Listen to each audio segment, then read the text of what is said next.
ఈరోజు ఇద్దరు ఎలక్ట్రీషియన్లు కలిసి అయితే గేజ్ ఇన్స్పెక్షన్కి వెళ్ళి అందులోన ఏదో పైప్ ఏదో పడేశారట. అది తీయడానికి అయితే మనం ట్యాంక్లోకి వెళ్ళాలి. లోపలికి వెళ్ళడానికి అయితే ఈబీడీ పట్టిన వస్తాను. ట్యాంక్ది మ్యాన్ హోల్ అయితే ఓపెన్ చేయడం అయితే జరిగింది. ఓపెన్ చేసి చూసారు కదా, ఇప్పుడు ఇందులోకి వెళ్ళాలి. ఇందులోకి వెళ్ళి ఎక్కడది లోపలికి వెళ్ళిపోయిందో చూడాలి.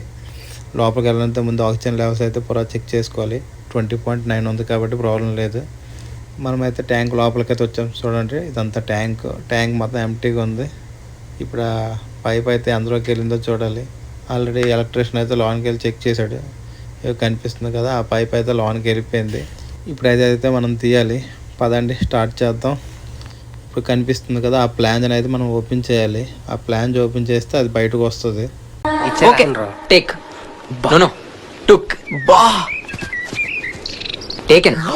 ఇగో ఈ పైప్ లోపల ఉంది కదా, అదైతే ఇప్పుడు మనం బయట తీయాలి. మొత్తానికి అయితే ప్లాంజ్ అయితే ఓపెన్ చేస్తాం. ఓపెన్ చేసిన తర్వాత అయితే లోపల నుంచి ఆ పైప్ అయితే తీయడం జరిగింది. ఇగో మన పని అయితే అయిపోయింది. ఇగో పని కనిపిస్తుంది కదా పక్కన, ఈ పైప్ అయితే లోన స్టక్ అయిపోయిందట. ఇప్పుడు ఈ పైప్ అయితే తీస్తాం. తీసి ప్లాంజ్ అయితే మళ్ళీ ఇప్పటిలాగా బిగించాం. ఈ నా కోడలు సరిగ్గా పనులు నేర్చుకోరు, మా బుర్రలు దేంగుతారు ఇక్కడికి వచ్చి.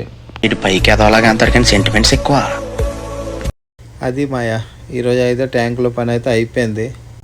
ఆ ట్యాంక్ లోపల చేసిన పావుగంట పని కోసం అయితే మొత్తం ఒక 2 hours అయితే ఇదంతా ప్రిపేర్ చేయడానికి పట్టింది.